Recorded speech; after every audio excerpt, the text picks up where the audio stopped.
So let's get into this story about Emmanuel Ocho and Noa Tishby. So Noa Tishby, you guys have seen her multiple times, discussed on the show before. She is a Zionist. She's been going on a number of outlets since October 7th. She's been recruiting certain types of people to align with her. And I noticed that they tend to look like me. They tend to look like me. She's basically just been rounding up, black faces to coalesce with her. And this is on purpose, right? So she's a former supermodel, Zionist. She has decided to co-write a book with Emmanuel Ocho. Emmanuel Ocho, he is a former NFL player. He started this show, or actually it's a YouTube segment called Conversations with a Black Man. And we'll get there. Hold up, we'll get there. we'll get there, right? And what he basically does is try to have conversations with people that typically you would not have conversations with, or you're told not to have conversations with, right? But I've noticed something about him as well. So they were actually on CNN recently. Of course, Dana Bash was the one to give them the spotlight here, also a Zionist. So keep in mind what you're getting into. Now, it appears that Emmanuel Ocho has co-authored this book with Noa Tishby called Conversations with a Jew. Let's get into this. Joining me is Noa Tishby and Emmanuel Acho, who are continuing our conversation about this important new book that I'm holding up right now, Uncomfortable Conversations with a Jew. Emmanuel, this is maybe the sequel to your best-selling book, Uncomfortable Conversations with a Black Man. Why did you feel that it was important to do this at this time? And aside from kind of learning about the roots of anti-Semitism, what did you learn that surprised you? Yeah, Dana. He decided to do this. Hold up. Before he answers, he decided to do this at this time because he saw he could make money off of it. There you go. That's it. You decided to co-write this book at this point in time after October 7th because you decided to make money off of it. Some of us have been talking about this conflict way before October 7th. Some of us talked about this way before October 7th, and we weren't making any money off of it. I know I sure as hell wasn't. That's why he decided to co-write this book. He also had Noa Tishby on his show, Conversations with a Black Man. Now, to give him credit, he had a conversation with a Palestinian woman as well. But I'm going to show you something that he did that I noticed. Because when it came time to sit down and co-write a book and decide he was going to make some money, he decided to write the book with Noah, with the Zionist, not with the Palestinian woman. Because obviously he knew this is a way I can make some more money. This is what this is about, ladies and gentlemen. This is what this is really about. Well, the importance for me, first and foremost, is we can fight much more powerfully if we fight together against hate, against oppression, against marginalization, against injustice, rather than black people fighting black people, Israelis fighting Palestinians. Is there a way that we can identify the common enemy and fight against the common enemy? I often realize that. Pause. I want you to hear what he just said. Pay attention to the type of propaganda that he's preaching, right? Now, it starts off sounding innocent. Listen. Yeah, Dana, well, the importance for me, first and foremost, is we can fight much more powerfully if we fight together against hate, against oppression, against marginalization, against injustice. We can be more effective if we fight together against hate, oppression. Okay. So she's not oppressed. Do you guys see what the problem is here? Noa Tishby is not oppressed. You can have hatred that is done towards you and against you, but that doesn't mean that your particular group is oppressed. Think about that. So pay attention. Listen to this part. Rather than black people fighting black people, Israeli. I'm sorry, what was that? Rather than black people fighting black people. Do you see what Emmanuel Ocho is doing? Who else makes that talking point? Okay. And we'll get into his background too, and then you'll understand why he's making the statements that he's making, because that actually is important. Fighting Palestinians, is there a way that we can identify the common enemy and fight against the common enemy? I often realize that, wait, we're fighting in silos, black people for black people, women for women, LGBTQ, like we're fighting in silos. So why can't we find a way to fight together? And I realize the rise in anti-Semitism, as Noah will tell you, a little over a year ago, Dana, and I said, you know what? Let me lend my voice. Let me lend my platform. Yeah. Pause. He said, let me lend my voice and my platform because he saw he could make some money. Let's just keep it real.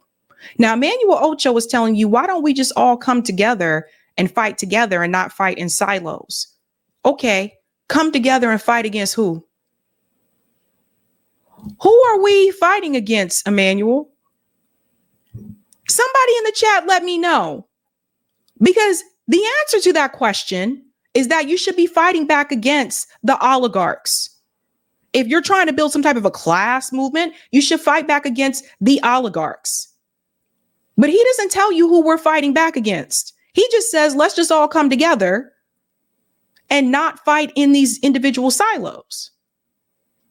Come together with who? Fight against who?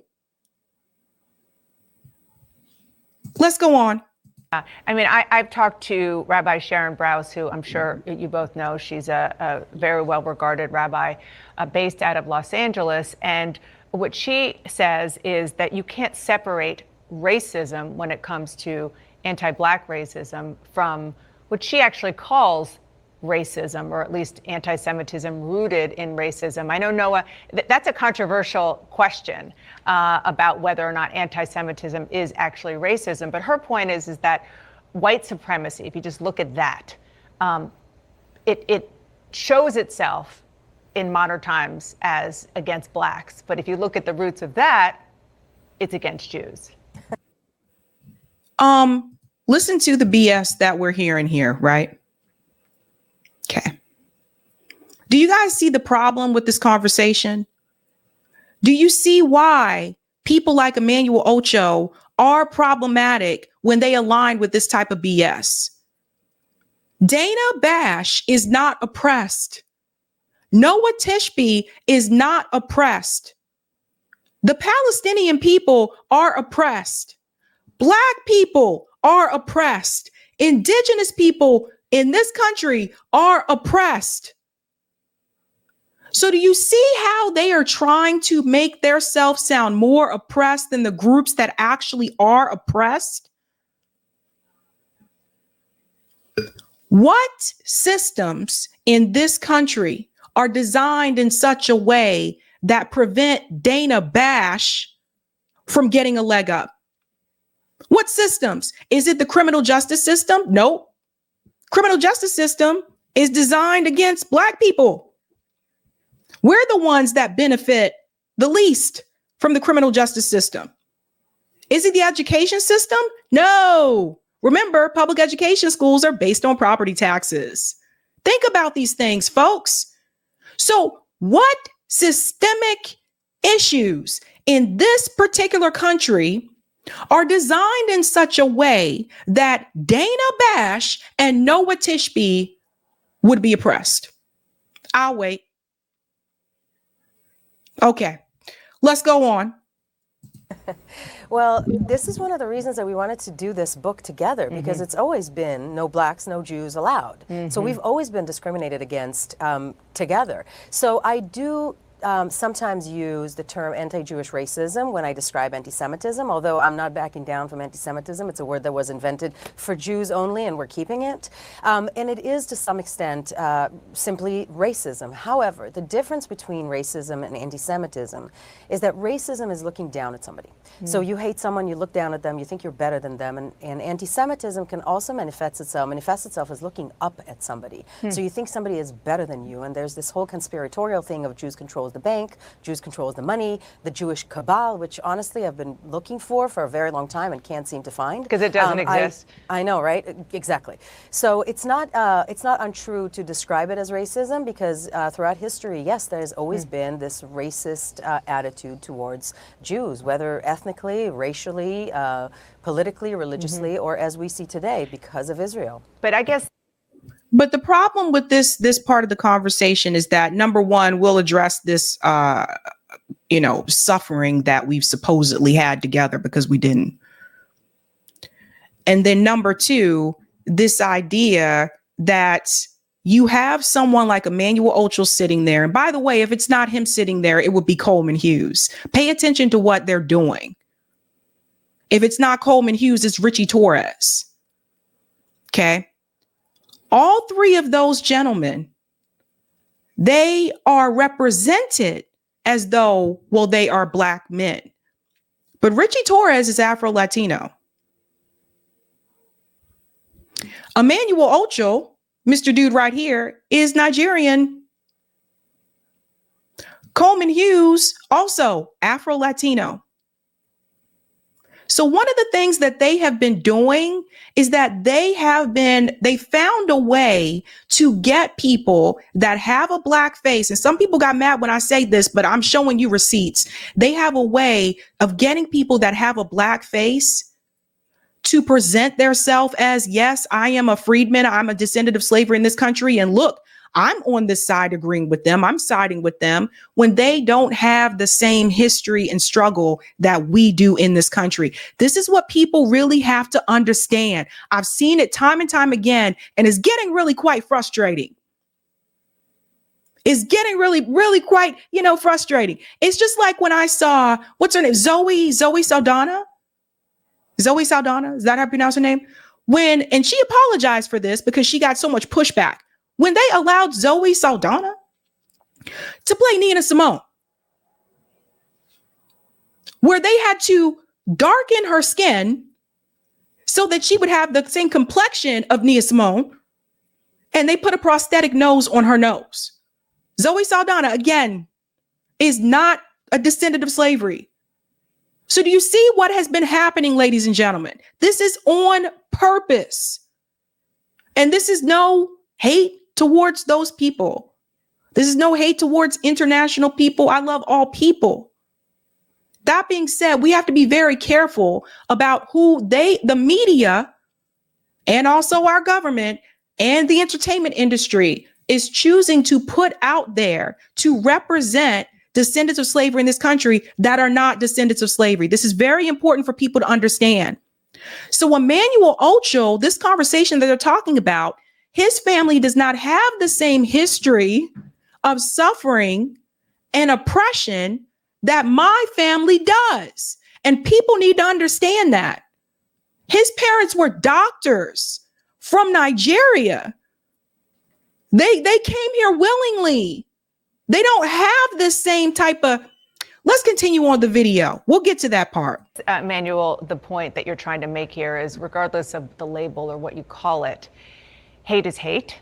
And it's important for groups who are the subject of the hate and are on the receiving end of the hate to come together and work together. No doubt about it. And I think, Dana, if we're being honest with ourselves, a part of the problem is that we are trying to project our Western ideologies of simplification of black-white onto thousands of years of nuance in the Middle East. And as a result, we are trying to digest, or if you can better understand this analogy, we're trying to put different things into a blender so that we can better digest it here in America and in the Western world, where it's not meant to be digested in that manner because you will lose way too much nuance. And so if you No, Emmanuel, we're not trying to do that. Those of us that actually studied the history about what has happened in the Middle East, those of us who have interviewed scholars that have written about this their whole lives, people who have been there, those of us who have listened to journalists that have been there on the ground in Gaza and in Israel, like Abby Martin, like Max Blumenthal, we are not trying to sit here and paint things as black and white. We know the creation of Israel. We know how it started. We know what it is about. We know that the Palestinian people are being oppressed. We know that those people have been removed from their homes in the West Bank, and they're still being removed from their homes. We're not trying to do that. You're trying to do that. We'll go on a little bit more here. Simplify things as to say, well, Jewish people are white. And in America, black people and white people have tension. So Jewish people and black people have tension, then you will fall way too short. And that is where I believe as a society we have gone to, is just oversimplifying very tough dynamics, which Noa and I try to simplify in a manner that doesn't negate the reality. Yeah, and never. No, we're going to talk about the reality, and this is where the class piece comes into play. Yeah, I get you, Saul. Saul said he don't speak for, I totally get you. This is where the class element comes into play. Because those of us that did not grow up from a pretty, well-to-do financial background, we know that even when you put the race piece aside, when it comes to the class issue, many of us did not have the type of opportunities and, privilege that Emmanuel Acho had. Because see, that's the thing. Most of us, I'm pretty sure most of you watching went to public school, K through 12, at least. We don't have the same experience. It's easy for him to say that when you grow up in such a way where when your family came to this country, there are certain laws that are in place in this country that actually help you. They help you, but they don't help Black Americans that were born in this country. I'm talking about getting loans, whether it's a business loan, whether it's a loan for a home, whether it's, just trying to get any type of equity established. You have to understand, Emmanuel, that when your parents came to this country, there are certain laws that are established in the United States that actually help them, but it does not help those of us who are Black people that were born and raised in this country. Now, that's the class perspective. So we're not all going to be on the same level. There are many people that are probably watching, and you can probably tell me yourself, how many of you that grew up in a poor or working class neighborhood, how many of you can look back at that neighborhood when you were growing up and say that that neighborhood was diverse? How many of you? There's a reason for that. There's a reason for that. When you look at white flight, you have to remember this is when white people left the cities and they moved to the suburbs. And there were actual banks. Banks would not give loans to Black people so that they could actually get homes in the suburbs as well. So all the Black people, a lot of them were still left in the cities. Now, when white people left the cities and they moved to the suburbs, guess what? They took their wealth with them.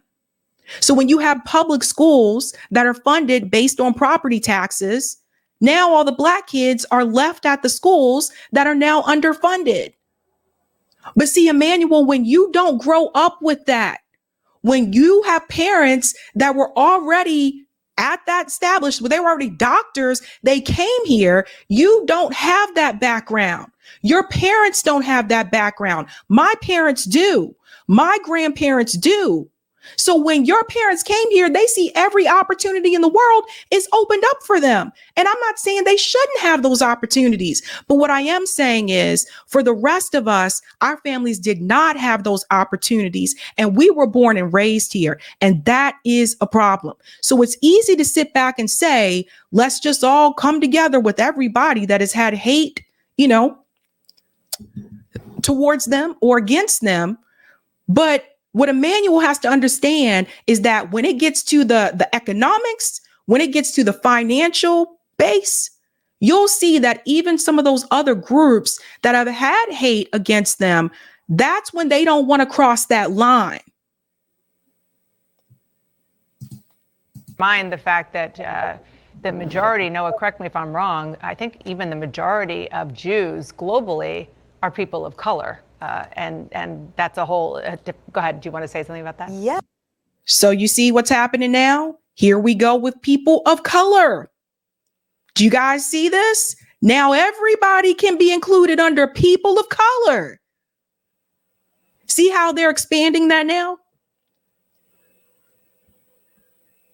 One of the reasons why Bill Ackman was against DEI at Harvard University was not even really about Claudine Gay. He was against it because the DEI programs did not include Jewish people. That's why he was against it. Why is it that every time there is something, you can point to affirmative action, because even affirmative action will show you that when it comes to employment, that affirmative action actually benefited white women more. This is what happens when you include other people for a program that was specifically supposed to help Black people. Once you added women to affirmative action, that actually benefited white women more. That's what people don't get. And when I say that, I'm not saying that Black people did not benefit from affirmative action at all. What I am saying, if you look at the data, the group that actually benefited from the most has been white women. Now you hear Dana Bash talking about other groups that are now people of color. You see how that works? This is why we don't have anything specifically for us.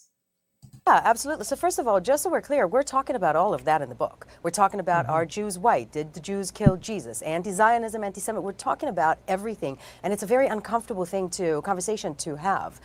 And to answer your question, Judaism is not a religion. So some people that are anti-Israel would say, why does Israel need to be a state? Why do Jews need to be a state? It's a religion. It's not just a religion. It's an ethno-religion. It's an ethnic group in and of itself. And so to that point right there, when she says that it's not just a religion, it's an ethnic group within itself, then that just points to what I've been saying all along, which is that they are trying to ethnically cleanse the land. Thank you. Thank you, Noah. Everybody timestamp that. Thank you for saying that. And when you look at American Jews, yes, the majority of American Jews are indeed white passing. So you can look at them down the street and you say, oh, that's a white person.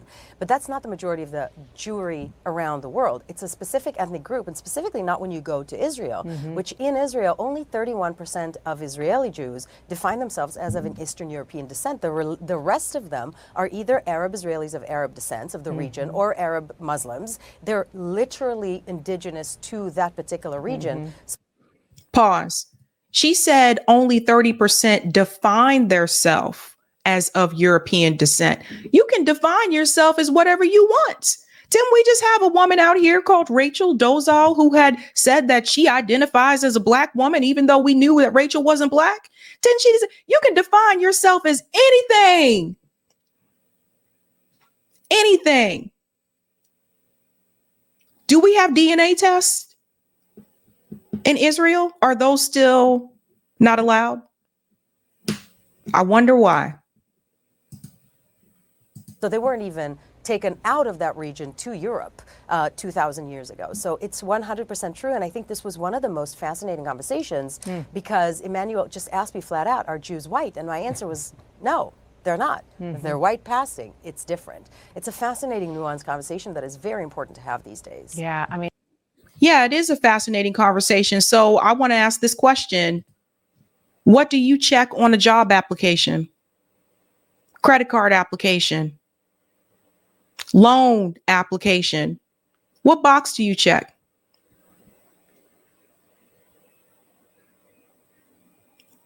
You see the problem? This is a big problem. You cannot sit up here and tell me this woman is trying to make you believe that she has endured the same type of oppression as Black people in this country. You got to get, then you didn't want to even go that far. If you wanted to stick to the Middle East, we're supposed to believe that she has endured the same amount of oppression that's happened to the Palestinian people. Who is in power in Israel? The Palestinian people have no military. Israel controls the land, the air, and the water. They control the food that goes into Gaza. They control what comes out of Gaza. They actually get to make the decision whether or not a Palestinian that lives in Gaza is able to get medical treatment at a hospital in Israel. And in order for that to happen, from what I understand, you have to be seriously ill. So there are people that are cancer patients. Like, Israel decides whether or not they can come into the hospital and get that treatment. Everybody's a person of color now. You see how this is going?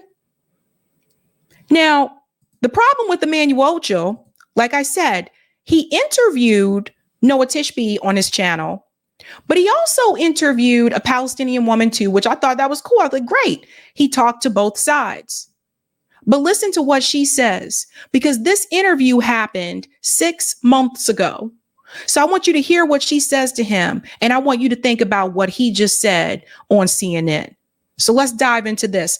Her name is Noa Tishby.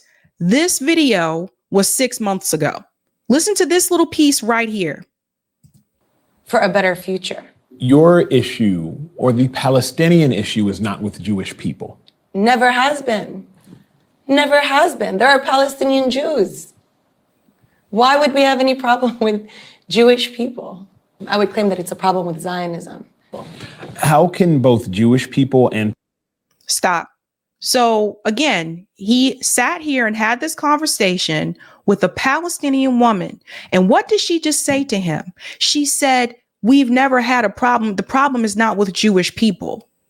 She said, the problem is with Zionism. The follow-up question, he doesn't even go into, well, can we talk a little bit about Zionism? I watched the whole interview. He doesn't bring it up. He doesn't even ask. But then you go and you write this book with Noa Tishby, and you out here going on all these different talk shows promoting this book. Like, do you see the problem, people?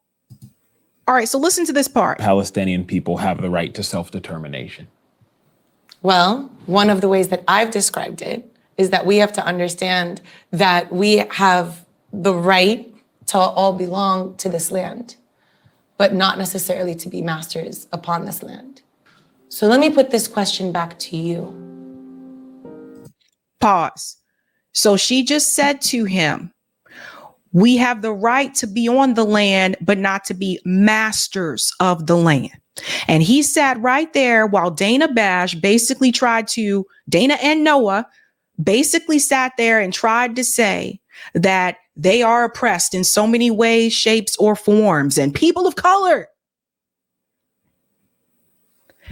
After he had this interview with Noa, who explained to him that no one should be a master of the land, you have to be sitting there like some type of fool, because you knew damn well that Israel is in power. And you go on to CNN and you pretend like all of a sudden this is not an issue. And you write this book with Noa, knowing what this woman told you. I don't see the book with the Palestinian woman. I don't see you getting together with Noa and going on to all these different talk shows. So that goes to show you this is the Emmanuel Acho, Noa Tishby grift, ladies and gentlemen. They found ways to make a book. They found ways to promote that book and to make some more money. That is what this is about. This last piece right here. What do we do if that's the condition? What I'm told as a Palestinian by people who think, well, that's too bad. We needed to create a homeland for Jews, and you're sacrificed in history. You cannot extinguish a people's thirst for freedom. Do you believe one can both be a Zionist and be a lover of Palestinian people? How? Not according to me, but Zionism has basically defined even the most liberal forms of Zionism. Believe that the majority of Palestinians who have been removed from their homeland and are now exiled as refugees cannot return. Palestinians have literally since 1968 said that they want to establish a single state for Jews, Muslims, and Christians. There's a lot of dissension. And we'll pause there, because what I wanted to point out to you is this. So she just explained to him that you can't. She's like, how can we coexist with Zionists when that is a form of supremacy? But then after this conversation, he goes and co-writes a book with a Zionist. And then he appears on CNN saying, why can't all of us just come together and have these conversations? As if he totally forgot what Noa said to him in this interview. Emmanuel Acho is not fooling me. He might be fooling some people, but he is not fooling me. And I'll show you something else I noticed too. If you go to his channel, my heart was broken when I became aware of. Hold up. Watch this. Let me show you what he's doing. So, uncomfortable conversations, right? So the two interviews that he did, there's the interview there with Noa. Okay. And then there's the interview with Noa Tishby. So you'll see the interview with Noa Tishby is here. That was 6 months ago.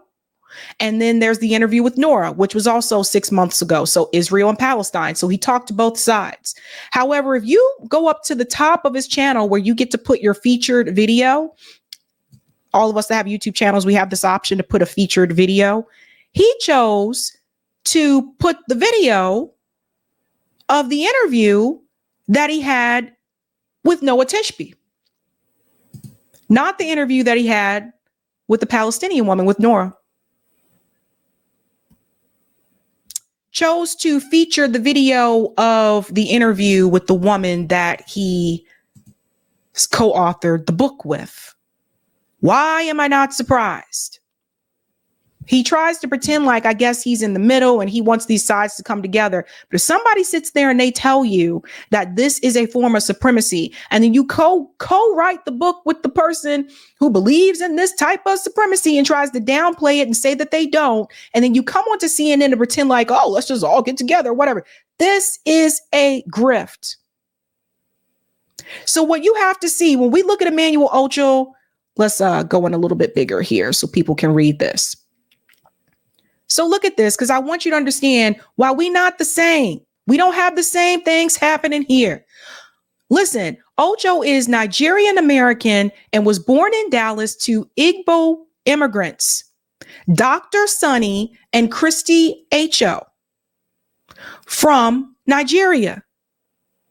He has 3 siblings. The entire family has been involved in African missionary work since the children were young, and the parents are on the board of directors of the Living Hope Christian Ministries and its Operation Hope, which provides medical services in Nigeria. Sonny Acho has also served as a pastor to the Living Hope Bible Fellowship Church and as a mental health professional in North Dallas. All of that is great. They're doing great things. But what people have to understand is that Emmanuel Acho, it is easier for him to have that type of position and to have that way of thinking when he does not come from the same type of history that people like my family come from in this country. And oftentimes what I have seen, and people can take this however they want, but oftentimes what I have seen, it seems like to me that people like Emmanuel, some of the other groups, they are more willing to align themselves and to be accepted by white America than they are to be accepted by Black Americans. And that's from my damn lived experience. This is a game that Noa Tishby has been playing. She just loved using Black folk. Look at this one. Shout out to Bill Baker. She loves using Black folk. One is looking for acceptance and the other for shekels. So this is Richie Torres with Noa Tishby. We all know Richie Torres is a Zionist. He's a fraud. He ran and said he was a progressive. We all know this guy is he's a fraud, bought and paid for. He gets a lot of money from AIPAC. So here she is with, why are you with all the Black faces here, Noa? If you're not with Richie Torres, then it's Emmanuel Ocho. Coleman Hughes will probably be next. You were with Tiffany Haddish. Why is she with all the black faces? Do you guys see what's happening? So here is Richie Torres kissing her ass. At the end of the day, we share so many things. We share an origin story of exodus and slavery. We share being a marginalized community for so long. We share the history of standing side by side with one another. I'm Congressman Richie. Pause. So here we go. We share so much in common. We share so much in common in reference to our history. Well, let me ask you a question. Did descendants, since she brought it up, she brought up slavery. Did descendants of slavery get reparations? No. No, we didn't. Because for one group, there was repair. And for my people, there wasn't. So I'm not sure how much we share. Never forget that. So here's Richie Torres. And I'm here with the incomparable Noa Tishby, who is my inspiration. I proudly call myself a Noa Tishby Democrat. And we're here to celebrate Noah's book, Uncomfortable Conversations with the Jew. And so Noah, why did you write this book? I noticed that. So here he is promoting the book that she wrote with Emmanuel Acho. It's done in partnership with Emmanuel? Yeah, Emmanuel Acho. So we wanted to write this book because we felt like a lot of people are not having conversations these days, not conversations that are difficult and not conversations that are in depth and not conversations that have love. There's a schism between the Jewish and the black community, which is heartbreaking because the partnership that the Jewish and the black community has had in America is unparalleled. Like what we were able to do together throughout the generations. And the fact that there's a schism right now, as it's irking you, it's irking me and it's irking Emmanuel. Are you optimistic? What partnership did we have? What partnership? Yeah, because you guys know, LPA knows disgusting. What partnership did we have? Where's the partnership when I just explained to you guys, just based on the class issue alone, our communities were segregated. What is the partnership? Somebody tell me, what partnership did we have? That we can effectuate a revival of the Black Jewish solidarity that animated the civil rights movement? I'm very optimistic about that, and I know that people like you and like Emmanuel, like me and like other people in the Jewish and Black community are not going to let it continue. And we're going to continue rebranding, recreating, and reimagining this partnership between our communities. When people ask me, how can you be both progressive and pro-Israel? I simply reply, how can you not be? No, but the reply should be because you're getting money from AIPAC. That's how. That's how. Can you believe this sellout of a fraud, Richie Torres, how he sold out his community in the Bronx? What has Richie Torres done for Afro-Latinos in the Bronx, for Latinos in the Bronx, for Black people in the Bronx? What has he done? What has he done? Because from what I've heard from the community, he hasn't done anything for people in his community, but he's out here every chance that he gets fighting for Israel.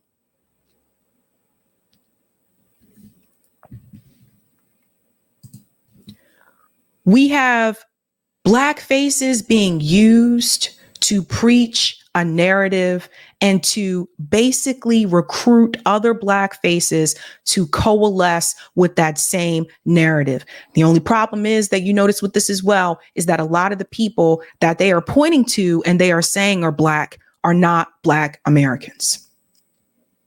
But you don't know that a lot of times unless they tell you. This is a problem.